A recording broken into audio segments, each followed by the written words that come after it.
Au moment où le vieil homme s'apprête à prendre congé, une photo tombe de sa poche. Les policiers n'en croyaient pas leurs yeux lorsqu'ils ont vu la personne sur la photo. Ils ont été très choqués. Les chevaliers sont faits pour être appréciés.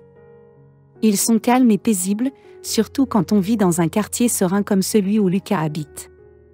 Lucas avait l'habitude d'apprécier son séjour ici, mais ce n'est plus le cas. Depuis 3 ans, ses nuits sont devenues un cauchemar. Il ne s'endormait que vers 4h30 du matin, alors entre 20h et 4h30, il était souvent agité. Il restait éveillé, lisait des livres ou regardait les photos de sa femme et de son fils décédés. Parfois, c'était si grave qu'il s'allongeait dans son lit et fixait le plafond et les murs.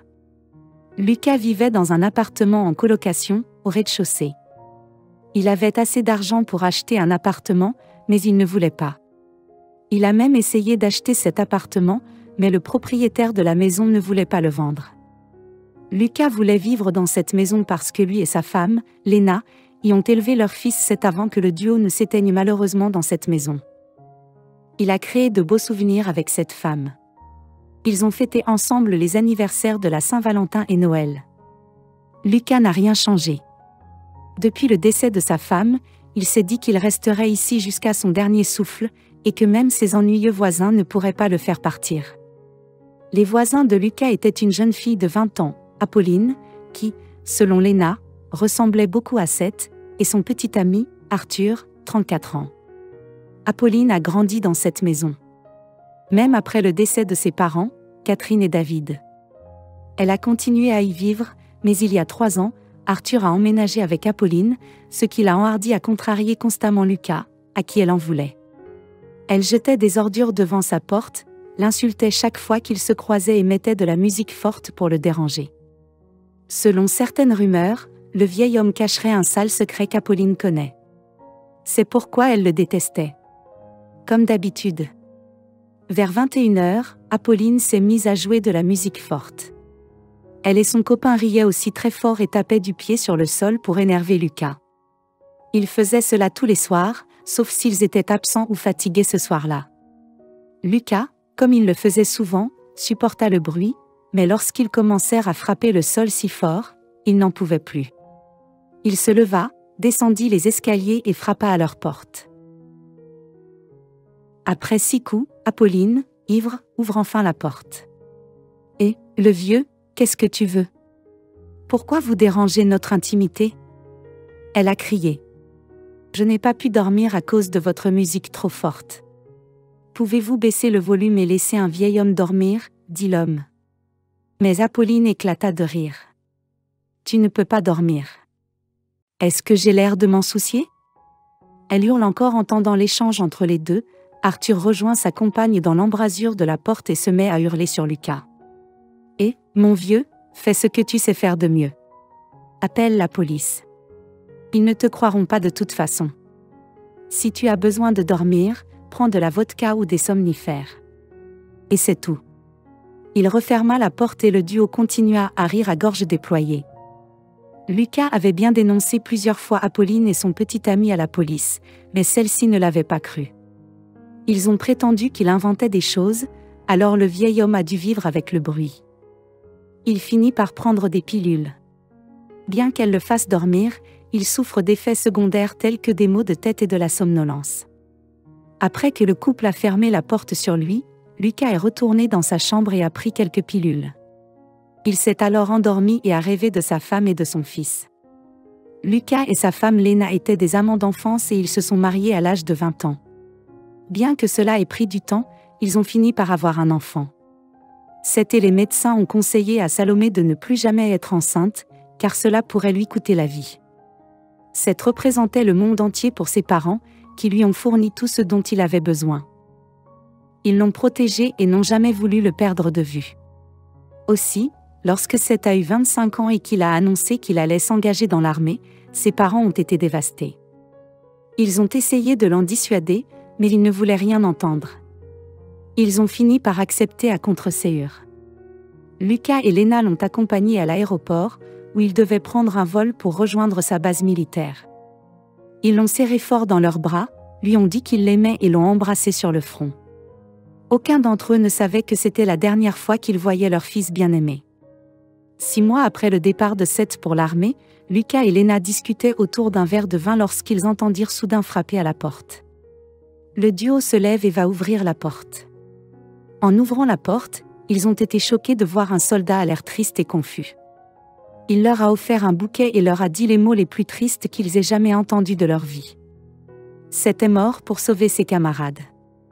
Il est mort en héros, a-t-il dit. Le soldat parlait encore lorsque Lena tomba soudainement. Elle se serre la poitrine et commence à halter, avant de perdre connaissance. Lucas a transporté sa femme à l'hôpital, où le médecin l'a immédiatement stabilisée. J'ai eu très peur. Je pensais que tu partirais aussi. S'il te plaît, ne fais pas ça. Sois forte.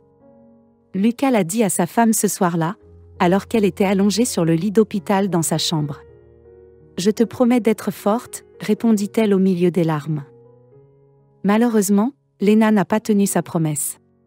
Elle s'est couchée cette nuit-là pour ne plus jamais se réveiller. Après avoir enterré sa femme et son fils, Lucas sombre dans la dépression. Il s'enferme à l'intérieur et baisse les stores. Le temps, dit-on, guérit toutes les blessures. Lucas a fini par accepter sa perte. Et bien que personne ne puisse remplacer sa femme et son fils, il est allé de l'avant. 20 ans plus tard, Lucas a pris sa retraite et s'est mis à faire ce qu'il aimait, peindre, pêcher et planter des fleurs. Il était heureux et tout allait bien jusqu'à ce que les parents d'Apolline décèdent. La mère d'Apolline, Catherine, était l'amante de Seth. Cependant, immédiatement après le départ de Seth pour l'armée, un homme, David, a emménagé au 2e étage où Seth avait l'habitude de loger, et Catherine et lui ont eu le coup de foudre. Ils ont donc commencé à se fréquenter. Quelques semaines après leur rencontre, Catherine est tombée enceinte, peu après avoir accueilli leur fille, Apolline. Ils se sont mariés. En voyant la petite fille, Lena a remarqué qu'elle ressemblait beaucoup à Seth. Elle a fini par confronter Catherine à ce sujet, mais la jeune femme a hurlé sur Lena, affirmant qu'elle essayait seulement de ruiner son mariage. Lena a donc laissé passer l'occasion. Vers 6h30, Lucas était encore profondément endormi, rêvant de sa famille, lorsqu'un coup de viol le réveilla brusquement. « Ouvrez cette porte. Ouvrez-la tout de suite !» cria Apolline en sautant du lit. Lucas, encore somnole, alla ouvrir la porte. « Pourquoi es-tu venu ? Pour nous demander d'arrêter la musique hier soir ? Cria Apolline. « Tu sais quoi, continua-t-elle, tu es déjà vieux et tu vas bientôt mourir. Quand ce sera le cas, je louerai ton appartement. » En entendant ces mots, Lucas se figea. Non seulement cette fille le dérangeait dans son sommeil, mais en plus elle souhaitait sa mort. Lucas savait qu'il devait agir rapidement avant que la situation ne devienne incontrôlable. Plus tard dans la matinée, il sortit de chez lui et se rendit au poste de police. Une fois arrivé, on lui demanda d'écrire sa déposition. Cependant, au fur et à mesure qu'il écrivait, les policiers, qui en avaient assez de voir son visage et d'entendre ses plaintes, ont commencé à se moquer de lui.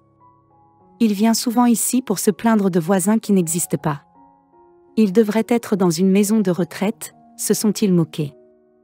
Après avoir rédigé sa déclaration, Lucas a demandé à 2 officiers de police de l'accompagner à la maison afin qu'ils puissent vérifier sa déclaration et avertir les voisins de ne pas s'approcher.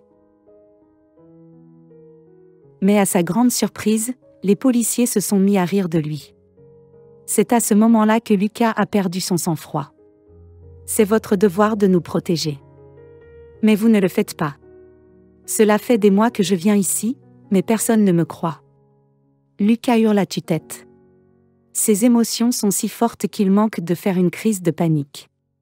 Ayant du mal à respirer, il s'assit rapidement sur une chaise pour reprendre son souffle. L'endroit devint soudain silencieux jusqu'à ce que quelqu'un dise « Qu'est-ce qui se passe ici ?» C'était le chef de la police, Maxime, dont le frère vétéran était mort dans la même guerre que Seth. « Ce n'est rien, » dit Lucas en se levant pour partir. Il avait déjà perdu tout espoir et il pensait que la police ne pourrait pas le sauver. Après avoir fait quelques pas vers la porte, une photo de son fils tomba de sa poche et le chef de la police la ramassa. Dès qu'il a vu la photo, il s'est figé. Qui est cet homme pour vous? Le connaissez-vous? Demanda le commissaire, et Lucas expliqua qu'il s'agissait de son fils. Maxime prit la photo et l'embrassa sous les yeux ébahis des autres policiers. Puis il expliqua que son frère avait fait la même guerre que Seth. L'ennemi avait lancé une grenade dans leur cachette et Seth, qu'il avait rapidement repéré, s'était empressé de sauter dessus. Il a absorbé l'explosion et la fragmentation, sauvant ainsi la vie d'autres personnes, dont celle de Maxime. Frère Maxime fut reconnaissant à Lucas d'avoir donné naissance à un héros, et il demanda à l'officier de police d'examiner immédiatement son cas avec sérieux. Le soir même, Apolline et son compagnon se sont présentés à l'ordre de la police. Ils ont reçu un avertissement leur enjoignant de ne pas approcher Maxime et de réduire le bruit de leur appartement. Axel, qui se trouvait également au commissariat, a profité de l'occasion pour demander à Apolline pourquoi elle le détestait tant. « Parce que toi, ton fils, tu m'as volé mon vrai père », a crié Apolline. Elle a ensuite expliqué que sa mère lui avait dit, une semaine avant sa mort, que c'était son vrai père. Il s'avère que Léna avait raison depuis le début. Maman a menti à papa. Tout ça à cause de ton fils. Mon père est mort en pensant que j'étais sa fille.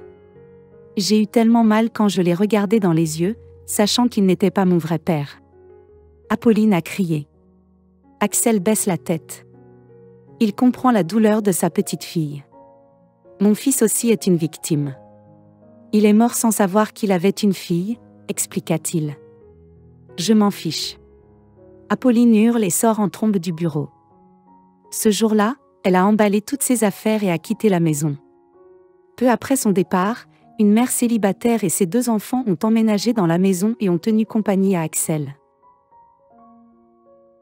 Axel a contacté sa petite fille au téléphone à plusieurs reprises, mais elle a toujours décliné ses appels. 5 ans plus tard, Axel est décédé. Il est mort dans son sommeil. Après sa mort, l'avocat d'Axel a contacté Apolline pour lui lire le testament d'Axel. Il s'est avéré qu'il avait légué tout son argent et même l'immeuble à Apolline. Le propriétaire de la maison l'a finalement vendu à Axel. Touchée par les actes désintéressés de son grand-père et remplie de regrets, Apolline réalise qu'elle a manqué une bonne relation avec son grand-père. Elle a laissé sa colère prendre le dessus. Si elle le pouvait, elle inverserait les aiguilles du temps et serait une meilleure petite fille. 1 an plus tard, Apolline s'est mariée et a eu un fils qu'elle a appelé Axel en l'honneur de son grand-père.